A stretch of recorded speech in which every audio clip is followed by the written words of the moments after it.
Good morning, everybody. This is John Spiokla here from GAI Insights with our Gen AI news briefing this morning. We've got a team of analysts going at it. Should be very interesting. I'm getting to you from Chicago, Illinois, where it's starting to become spring here. So I also wanted to highlight our sponsor, CustomGPT.ai, the easiest way to get going with language models in a safe and scalable way for very little cost. So thank you to our sponsor. And with that, I turn it over to Tanya. Thank you, John. So we have a very interesting day. We got articles covering all different sectors. We're going to start with a pharma article. Then we're going to move on to some HR recruiting topics and racial bias with LLMs. Then we have two sort of technical topics. One is an experimental MediaPipe LLM, I guess, called MediaPipe. So we'll learn about that. We're moving then to an article on design to code. That's very interesting for our developers who are listening in. And then we're going to move on to some security issues that came up over the weekend with Stability AI. Then we're going to move on to OpenAI board member changes or additions, I should say. And we're going to close up with an article on nuclear power and AI. So with that, we'll get started with the Insilico Medicine article. And Ankash, if you can please kick us off. Thank you. Sure. Thanks, Tanya. So the first one that we have for today is from Insilico Medicine. So we have covered Insilico before as well. And now they have come up with an AI-generated drug, and they have released a new paper around it as well. Thank you, Ankash. John, comments on this article? Oh, we can't hear you. Sorry. That was pug protection. Yes. I think that this is amazing. I mean, here we've got a company that has gone through using AI to help, think through a set of drug options, and then and doing analysis all the way through using generative AI to create the molecule. And now they have actually put it out into the marketplace in terms of testing. So I think it's an important article, certainly essential for anybody in the pharma business. The idea that you can go end to end. Some of the downside on these has been that, hey, some of the molecules created don't have as good an efficacy going through the pipeline. But here's an example of something that has dealt with idiopathic pulmonary fibrosis, which is a relatively rare but very aggressive lung disease. So I think it's important information, and also a lesson. I might even make it essential, but I'd leave it at important. It's essential. I mean, it's a lesson for how different companies and industries are going to vertically integrate virtually integrate their value chain through a combination of traditional information technology and AI. Mm-hmm. Thank you, John. Any other comments from the team? I marked it as well, just to chime in here. I marked it as well as important for anyone who is in this life science pharma space. And like Ankash mentioned, it's a company that we have reviewed several times. There's several articles. So it's kind of nice to see the progression, right? From, hey, here we are. We have a platform that can do this, to now, hey, here's a result, an actual product. Yeah, just to chime in, I would echo on important. The only reason I didn't label it as essential is because it's not new. This drug actually went into phase 2 trials in June of 2023. The only thing that's new is that they've created this paper to provide the detail around it. Otherwise, back in June, I would say this is essential, right? And one thing I just wanted to point out was the actual figures that they provided in how accelerated the process was and the reduction of cost. So apparently, it takes up to 6 years to get a drug through, the pipeline and to where they are today. And they did it in 2.5 years. So, I mean, that's like serious acceleration. And typical cost of $400 million. They didn't give the exact cost of what it was this time, but said it was a fraction of that. So, just a great example of what generative AI can do in certain instances. Mm-hmm.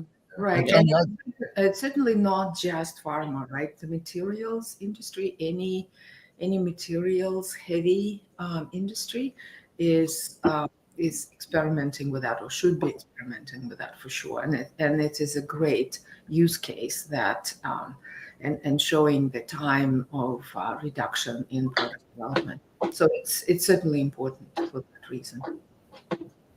Yeah, and I'd like to just highlight we've talked about the three buckets of benefits. A lot of obviously in employee productivity we've talked a lot about. Second is customer service or processes, and this is that third, using AI to change what drives revenue. And again, it shows that transformation is going on this critical path that will drive real competitive differentiation. Yep. Good. All right. So we all agree with important. Let's move on to the next. Thank you. Okay, the next one is from recruiting. So now there have been new tests which has revealed that even the LLMs that we are using for recruiting are showing clear racial bias because of the data that they have been trained on. Okay. So I had David to get us started on this. Yes, and I am going to argue for essential on this. This is an issue, obviously, we've seen it come up many, many times. And yes, as the article notes, it comes up with other types of AI as well. In this example, they used a very common way to test AI in terms of seeing if it is biased in its recommendations for people for jobs, where they put in a bunch of resumes. They switched up the names to make them either female or of different races. And the LLM clearly had a bias towards certain races. Now, we saw an overcorrection of this problem just a week or two ago with Google, where they overcorrected and it was spitting out, incorrect information in an attempt to try to make it be less biased. I also just would note, I saw an article recently about LLMs engaging in more covert racism, where inputs into the system using African American English were creating outputs that were biased. So this is just an issue that hasn't been solved. I found OpenAI's response to this relatively unacceptable. The response was, hey, people fine tune these. Okay, well, how about everybody that's using these that's not fine tuning them? I think they have a responsibility to figure this out. So I'm marking it essential because, look, besides it being the right thing to do, this can get you into some serious trouble, right? As an organization, if you're putting these into processes and it's, exhibiting bias. So I disagree wholeheartedly with Michael Novak right now, who's saying this is optional and arguing for essential. Thank you, Dave. Anyone else from the team would like to comment? I think it is important to flag to the audience that this is there, it's deeply buried in the data. It's not very easy to fix, actually. So the fixes are, and people might disagree, the fixes are retraining with a data set that is not biased, and it's very difficult to do. Fine tuning is just not getting, it sounds like, at the right stuff. So it will get solved, but at the moment there is an issue. It's buried in the data. It needs to get addressed. So I would agree with David that we need to mark it as essential. I would vote for important. I'm more where Michael is. He says, look, it's a known issue. This is a important example, but I think I would say is important, not essential. And the other thing that's really interesting, I have a friend who's professor over at Harvard Business School, Joe Fuller, used to run Monitor, and this highlights an important bias. There's a tremendous amount of bias in hiring software, period. Like where you get knocked out of the process and everything is just amazing. That's policy I think I would say important. Mm-hmm. I had marked it as important. Not that the topic isn't, essential. It affects so many people, and in the past we have marked things essential when we know it affects, so many people, and this is one of those. But I marked it important because I couldn't help but as I was reading it, I'm just like, all right, this is, this happened to Google. Now this is, it's almost like, let's make sure that ChatGPT is also, in the mix here of being, biased, not just Gemini's model. Like, it almost seemed like the timing of it, like, let's make sure that, everybody's getting some publicity around having biased LLMs. So I marked it important for that reason. But yeah, my last plug for essential though is exactly what you just noted, because I feel like because it's been talked about for so long, and as John mentioned, it is in other software. Why have we not solved it, and why do we continue to use this software, right? So we are basically like all complicit, right? As long as we keep saying it's a problem, it'll get solved, but it's not getting solved, and we're still putting these things into practice, which is still denying people of jobs that should probably get them. So to me, it's kind of like essential to keep it on the radar and keep pushing for a solution. Let's That's get my final plea. I agree exactly. It has to be flagged as something that needs to get solved. It cannot be solved with fine tuning. That's the problem. They need to go, Google and OpenAI need to go back and retrain the model with a slightly different data set. That is hard to do. So it is. That's why I'm also with David and as essential. But maybe Paul and Adam, your opinion. Yeah, I mean, I come in important. I mean, I think this is also, reflective of the data problem. I think it was here or somewhere one of the reasons the Boston Globe is not doing a large language model in all their archives is because so much of the early writings many years ago had such a racial bias here. So this is a non-trivial thing I think it's non-trivial fix. I don't think there's people who are ignoring, who are not acknowledging the problem. But this is a little bit like world hunger. It's not easily fixed in a day. Correct. The tool is not going to fix the problem that has started from before tools even existed, I guess. All right. Well, let's we'll mark it. We'll go with important for now, if that's okay with the group. We will mark that we do see this as we've done in the past. The trend is still there, right? There's a lot of biases in these models. These are not easy things to fix, but we want to make sure that people are, stay aware, are aware that this is still a living issue, hasn't been resolved. Thank you all for the commentary, and let's move on to article number 3. Okay, so the next one is from Google. So Google has launched large language models on device with MediaPipe and TensorFlow Lite. Excellent. And I think Adam, right? Yes, Adam. Why don't you kick us off, please? Yeah, good morning, everyone. So this is, as it says at the top there, this is on the Google developer site. So it does get pretty technical as well. What's been released here is still experimental. So I was on the fence in that regard of calling it optional, but I think I'm rating it as important. And I'll explain why. I'll get into a little bit of more of the details. So MediaPipe has released what they call their LLM inference API. And as soon as I hear an API, I think this is like across the cloud calling some other functionality. And so I was a little confused because it was enabling completely on device, whether it's an Android or an iOS or on a computer, without going to the cloud, that you could run these large language models. So really what it's doing is their API is enabling developers to very easily access and use the hardware that exists on these devices.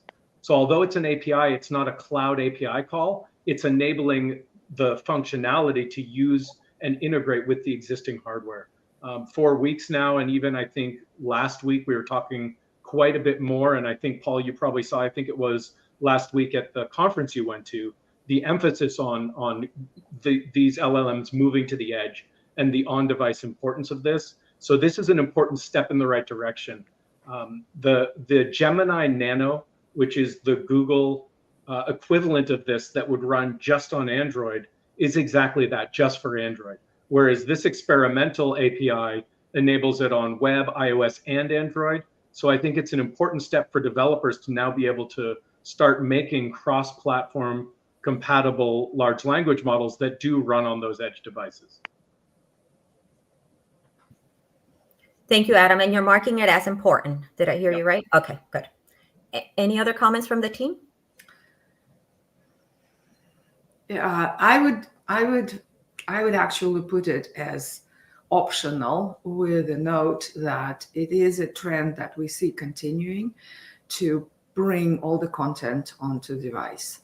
Since it's experimental, so the couple of things you said originally, Adam, is what I was thinking as an optional. And for our audience, you don't expect them to read this. It gets really technical.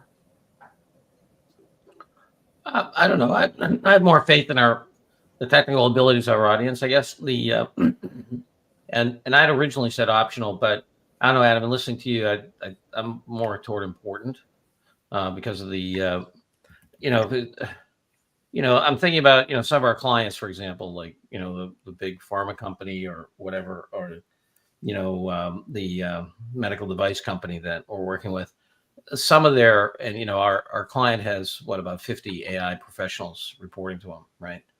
I think this is important. You should make time to read this, So I guess what I'd add is, when we say experimental, though, it isn't a research paper, right? This is available now. Then a leader could start having their development organization get their hands on this, experimenting with it, seeing how they can apply it and use it within their organization. And that was what just tipped it over for me from optional to important. Mm-hmm. Yes. I marked it as important because of what we have been talking, right? That the trend is it's moving to the edge, and there's so many security concerns, right? People are worried about putting things out there on the cloud, and we're going to see that other article, right, on stability AI. And if you get to do all of these things like on your device, and that device is secured by your company, and we go back to the old style, right, of like, oh, your laptop is a company laptop, and we try to mitigate some security concerns that way. So I marked it as important. While it said experiential, I did note that it is available today. They give you the steps on how to go there and download it and start using it. So as far as being available, right, it's there. And also, I mean, in the past, we have marked things important for developers. Like we can also put it like that in our newsletter. It's important for those of you who are listening, who are developers or reading our newsletters. I can live with important. Good. All right. Thank you. Thank you, Luda. All right. So let's move on to number 4. Okay. So the next one is around using LLMs to code front end of websites, and it talks about how the researchers have sort of experimented with various aspects of it. Thank you, Ankaj. And Luda, would you like to kick us off on this one? Sure. I rated it as optional for our audience, but important for the folks who are professionally building websites. This is worth to note because this article brings focus to the area of developing websites automatically from the prompts. And it goes in depth and it builds a model to validate the closeness of the websites developed automatically by LLM and a human. And sometimes the automatic version wins, or not sometimes, 64% in GPT, ChatGPT 4V with a video. So it's an important thing, but it asks the question whether we are close to front-end engineering using LLMs, and the answer is not there. So only 49% actually were able to generate the websites. close to what we actually the humans will do. It didn't go into the depth of some of the difficult websites. It was like medium level type of websites, but still there's a lot of engineering that is required to get the LLMs to generate websites. But it's a very good focused effort. So for the developers, that I think is important to read. Yeah, I'll jump in. I think I agree that the actual research paper is optional. I thought it was interesting. It brought together a lot of different things that we've just talked about recently, right? We saw Wix last week. They've added a generative AI function to their website, and it was okay, right? We didn't really think that it did that great of a job, but the movement to this is real. I think also it was interesting that they created a benchmark to be able to rate this, right? And that was another thing we talked about last week. We reviewed an article about how the current benchmarks are kind of still a little academic and researchy and maybe not focused on ways that people would actually use this. And boom, here we have a benchmark that's been developed for an actual use case. So I thought that was a good move in the right direction. And just one thing I always note when some of these marketing use cases come up, and obviously the discourse rightfully is talking about, will this take away people's jobs? And I will say, as somebody that spent my life in marketing, it won't, because what happens is marketing takes a back seat to having developers assigned to them, right? And to make any changes to the website, and they're frequent, right? If you're in a large organization, you want to do a lot of things. Yes, a CMS is going to let you do some of those relatively easily, but when you need a developer, it's really hard to get one when you're in marketing. So I think that these developments are positive, and I think we won't see as much job loss as we think, at least related to this, in these design areas, because they're just in short supply across organizations. The human in the loop will still be needed. Thank you, David. All right, so we're going to pick up the pace a little bit because we still have 3 articles. So I'm going to go with optional is what I'm hearing for this one. Important if you're a developer, but overall optional. Did I get that right? All right, let's go on to number 5, article 5. Okay, so the next one is from Stability AI. So, MidJourney has banned Stability AI employees from using MidJourney because they were trying to steal uh, some sort of knowledge out of MidJourney. I had a laugh when I read this one, but let's see. Who do I have? Paul, kick us off on this one. This is optional for our audience, but it shows, and I think this is going to get much worse. It just shows how big the AI prize is and these competitive pressures that will continue to go and increase, because this is a winner take all or winner take mostly of it, and scarcity of talent and data is so intense, and the speed is so fast that we're going to see a whole bunch of shenanigans with these vendors. This is only one of many, many to come. Thank you. Any other comments from the team? I agree. Optional. Okay. Well, I gave it important because I was thinking more from the perspective of, hey, people, we got to remind our employees, don't put your data that's sensitive up in these models. Like anyone can go out there and try to steal this information. It's not yet secure, but it's okay. We can go with optional. I think we've we've emphasized security many times through our daily news. Let's move on to the next one. Thank you, Ankash. Okay, the next one is from OpenAI. So OpenAI has announced new board members, and Sam Altman returns as the CEO. The saga continues. David. Yes, the saga continues. I had used this as my subject for my comic this week. And I'm borderline optional important. While it is just drama in some ways, the reason why I'm slightly on the fence is just obviously this just gives Altman even more power. And I think it's important to note what's happening, in the background of some of these companies. Obviously, as we saw in November, this company nearly shut down with due to some of its governance issues. So I just feel like it's a signal to just remind our AI leaders that, while some of this is noise and drama, some of it is important to keep track of, just as it relates to the products that they're using.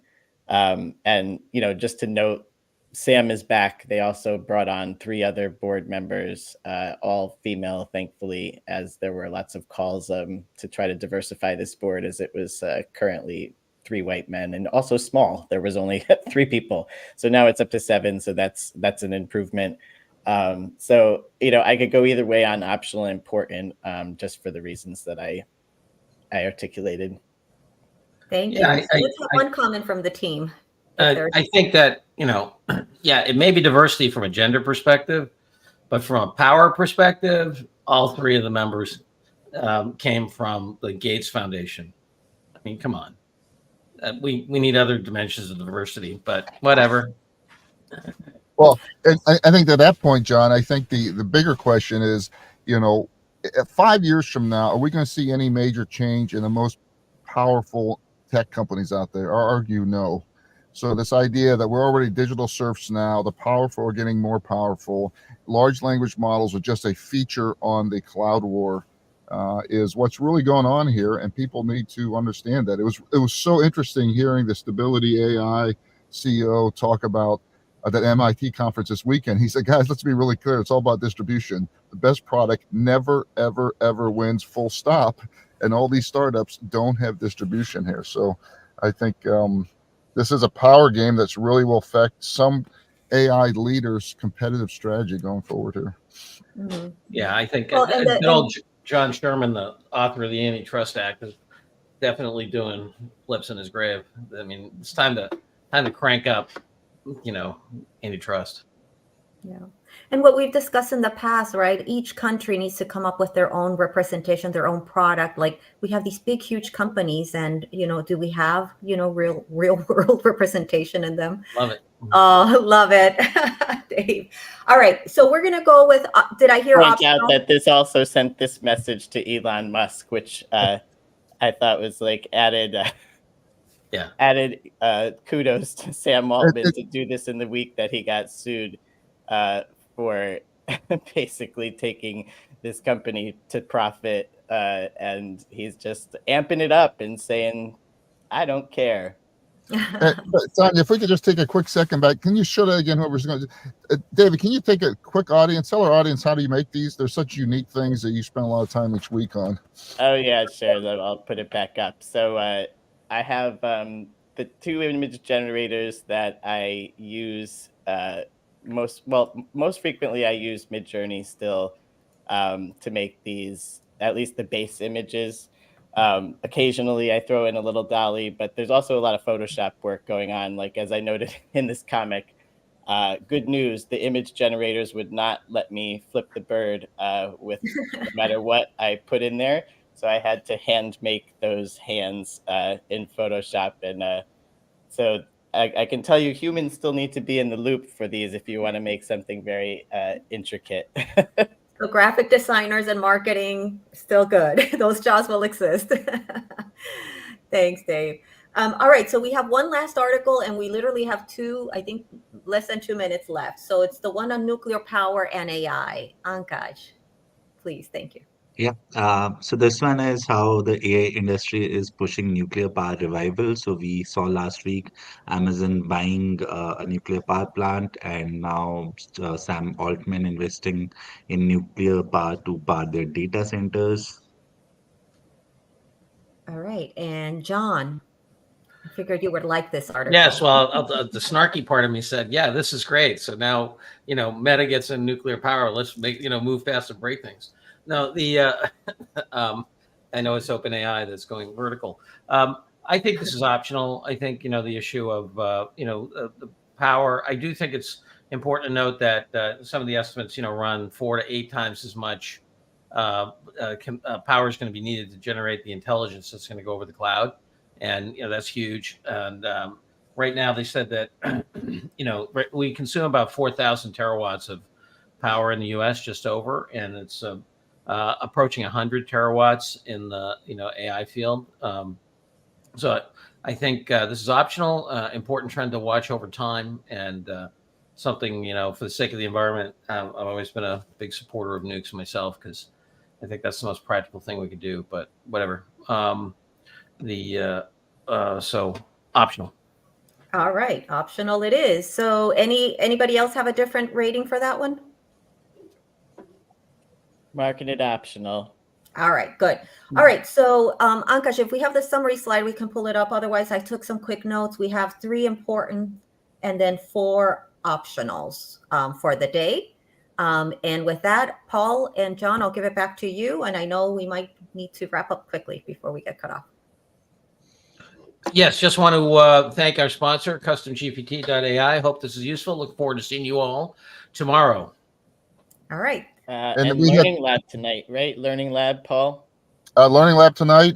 Kevin Petrie is going to go over different types of vector databases. So a really important part of the movement right now to get value out of unstructured data. Very good. Excellent. Vector tonight, news tomorrow. Bye, everybody.